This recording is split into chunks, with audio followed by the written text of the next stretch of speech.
ಇದು news ಫಸ್ಟ್ನ impact. ಕುಟುಂಬಗಳಿಗೆ ನ್ಯಾಯದ ಭರವಸೆ ದೊರೆತಿದೆ.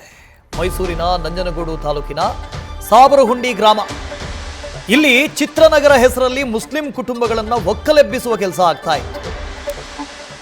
ಕೆಐಎಡಿಬಿ ಅಧಿಕಾರಿಗಳು ಅಲ್ಲಿರುವಂತಹ ಬಡ ಜನರನ್ನ ಒಕ್ಕಲೆಬ್ಬಿಸುವಂತಹ ಪ್ರಯತ್ನದಲ್ಲಿದ್ದರು. ಸುಮಾರು 4-5 ತಲೆಮಾರುಗಳಿಂದ ಗ್ರಾಮದಲ್ಲೇ ವಾಸ್ತವ್ಯ ಹೂಡಿದ್ರು. ಒಬ್ಬ ಕುಟುಂಬದವರು ಅಲ್ಲೇ ವಾಸ ಮಾಡ್ತಾ ಇದ್ರು. ನ್ಯಾಯ ಕೊಡಿಸದೆ ಹೋದ್ರೆ ಸಾಮೂಹಿಕ ಆತ್ಮಹತ್ಯೆಯೇ ಎಚ್ಚರಿಕೆಯನ್ನು ಕೊಟ್ಟಿದ್ರು. ಈ ಬಗ್ಗೆ ಸವಿಸ್ತಾರವಾಗಿ ವರದಿ ಮಾಡಿತ್ತು ನ್ಯೂಸ್ ಫಸ್ಟ್. ವರದಿಯ ಬೆನ್ನಲ್ಲೇ ಗ್ರಾಮಕ್ಕೆ ತಹಶೀಲ್ದಾರ್ ಆಗಮಿಸಿದ್ದಾರೆ, ಭೇಟಿ ಕೊಟ್ಟಿದ್ದಾರೆ, ಪರಿಶೀಲನೆ ಮಾಡಿದ್ದಾರೆ. ಮೇಲಾಧಿಕಾರಿಗಳ ಜೊತೆಗೆ ಚರ್ಚಿಸಿ ಸೂಕ್ತ ಕ್ರಮದ ಭರವಸೆಯನ್ನು ಕೂಡ ಕೊಟ್ಟಿದ್ದಾರೆ. ಸುಮಾರು 4-5 ತಲೆಮಾರುಗಳಿಂದ ಇಲ್ಲೇ ವಾಸ ಮಾಡ್ತಾ ಇದ್ರಂತೆ ಅವರೆಲ್ಲ. ಇವತ್ತು ಬಂದು ಒಕ್ಕಲೆಬ್ಸಿದ್ರೆ ಪಾಪ ಎಲ್ಲಿ ಹೋಗ್ತಾರೆ ಅವರು? ನೀವಿಲ್ಲಿಂದ ಜಾಗ ಖಾಲಿ ಮಾಡಿ, ಚಿತ್ರನಗರಿ ಬರ್ತಾ ಇದೆ, ಬೇರೆ ಕಡೆ ಹೋಗಿ ಅಂತ ಹೇಳಿದ್ರೆ ಎಲ್ಲೂ ಹೋಗ್ಬೇಕು ಅವರು. ಒಂದಾ ಸರ್ಕಾರ ಅವರಿಗೆ ಬೇರೆ ಸಬ್ಸ್ಟಿಟ್ಯೂಟ್ ವ್ಯವಸ್ಥೆಯನ್ನು ಮಾಡಬೇಕು. ಇನ್ನೊಂದು ಕಡೆ ಎಲ್ಲಾದರೂ ಜಮೀನು ಕೊಡಬೇಕು, ಮನೆ ಕೊಡಬೇಕು, ಏನಾದರೂ ಮಾಡಬೇಕು, ಪರಿಹಾರ ಅನ್ನೋದು ಕೊಡಬೇಕಲ್ವಾ? ಏಕಾಏಕಿ ಬಂದು ಎದೋಗ್ಬಿಡಿ ಇಲ್ಲಿಂದ ಅಂತ ಹೇಳಿದ್ರೆ ಎಲ್ಲೂ ಹೋಗಬೇಕು ಅವರು, ಅವ್ರಿಗೆ ಮನೆ ಬೇಕಲ್ಲ. ಇದರ ಬಗ್ಗೆ ನ್ಯೂಸ್ ಫಸ್ಟ್ ವಿಸ್ತೃತವಾದಂಥ ವರದಿಯನ್ನು ಪ್ರಸಾರ ಮಾಡ್ತು. ಇದರ ಬೆನ್ನಲ್ಲೇ ಬಿಗ್ ಇಂಪ್ಯಾಕ್ಟ್ ಆಗಿದೆ. ನ್ಯಾಯ ದೊರೆತಿದೆ. ಸ್ಥಳಕ್ಕೆ ತಹಶೀಲ್ದಾರ್ ಬಂದಿದ್ದಾರೆ, ಬಂದು ಅಲ್ಲಿ ಪರಿಶೀಲನೆ ಮಾಡಿದ್ದಾರೆ, ನ್ಯಾಯ ದೊರಕಿಸಿಕೊಡುವಂಥ ಭರವಸೆಯನ್ನು ಕೊಟ್ಟಿದ್ದಾರೆ. ರವಿ ಇದರ ಬಗ್ಗೆ ಡೀಟೇಲ್ಸನ್ನು ಕೊಡ್ತಾ ಹೋಗ್ತಾರೆ.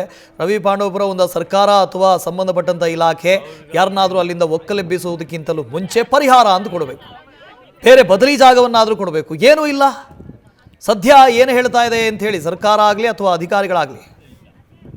ವಾಸುದೇವ, ಪ್ರಮುಖವಾಗಿ ಮೈಸೂರು ಸಾಬರಹುಂಡಿ ಗ್ರಾಮದಲ್ಲಿ ಚಿತ್ರನಗರಿಯನ್ನ ನಿರ್ಮಾಣ ಮಾಡುವ ಉದ್ದೇಶದಿಂದ ಕೆಐಡಿಬಿಯ ಅಧಿಕಾರಿಗಳು ಹಲವು ಕುಟುಂಬಗಳನ್ನ, ಅಂದ್ರೆ 4-5 ತಲೆಮಾರುಗಳಿಂದ ಅದೇ ಗ್ರಾಮದಲ್ಲಿ ವಾಸ ಆಗಿದಂತಹ ನೂರಾರು ಕುಟುಂಬಗಳನ್ನ ಏಕಾಏಕಿ ಒಕ್ಕಲೆಬ್ಬಿಸುವಂತಹ ಕೆಲಸಕ್ಕೆ ಮುಂದಾಗ್ತಿದ್ರು. ಈ ಸಂಬಂಧ ನ್ಯೂಸ್ ಫಸ್ಟ್ ವಿಸ್ತೃತವಾದ ವರದಿಯನ್ನ ಬಿತ್ತರ ಮಾಡುವಂತ ಕೆಲಸಕ್ಕೆ ಮುಂದಾಗಿತ್ತು. ಅಂದ್ರೆ ಕೆಐಡಿಬಿ ಅಧಿಕಾರಿಗಳ ದಾಹಕ್ಕೆ ಕುಟುಂಬಗಳು ಬಲಿಯಾಗ್ತಿವೆ ಅನ್ನೋ ಶೀರ್ಷಿಕೆ ಅಡಿಯಲ್ಲಿ ವರದಿಯನ್ನ ಬಿತ್ತರ ಮಾಡಿತ್ತು. ಈ ವರದಿಯನ್ನ ಗಮನಿಸಿರುವಂತಹ ಅಧಿಕಾರಿಗಳು ಸದ್ಯ ಈಗ ಸ್ಥಳಕ್ಕೆ ಬಂದಿದ್ದಾರೆ.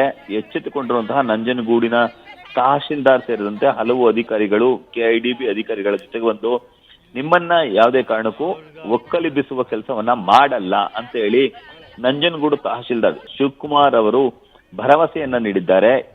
ಅಂದ್ರೆ ಅಲ್ಲಿನ ಪರಿಸ್ಥಿತಿಯನ್ನ ಅವಲೋಕಿಸಿ ಇವರು 5-6 ತಲೆಮಾರಿನಿಂದ ಇಲ್ಲೇ ವಾಸ ಇರುವ ಕಾರಣಕ್ಕಾಗಿ ಇವ್ರನ್ನ ಬೇರೆ ಸ್ಥಳಕ್ಕೆ ಸ್ಥಳಾಂತರ ಮಾಡಿದ್ರೆ ಇವ್ರ ಬದುಕು ಕಷ್ಟ ಆಗುತ್ತೆ ಅಂತ ಹೇಳಿ ತಿಳಿದು ಅವರು ಒಂದು ಭರವಸೆಯನ್ನ ನೀಡಿದ್ದಾರೆ. ನಿಮ್ಮ ಭೂಮಿಯನ್ನ ಯಾವುದೇ ಕಾರಣಕ್ಕೂ ಕಸಿದುಕೊಳ್ಳೋದಿಲ್ಲ ಅಂತ ಹೇಳಿ. ಆ ಕಾರಣಕ್ಕಾಗಿ ಈಗ ಪ್ರತಿಭಟನೆಯನ್ನ ಕೈ ಬಿಡುವಂತ ಕೆಲಸಕ್ಕೆ ಸ್ಥಳೀಯರು ಮುಂದಾಗಿದ್ದಾರೆ. ವಾಸ್ತು. Thank you Ravi.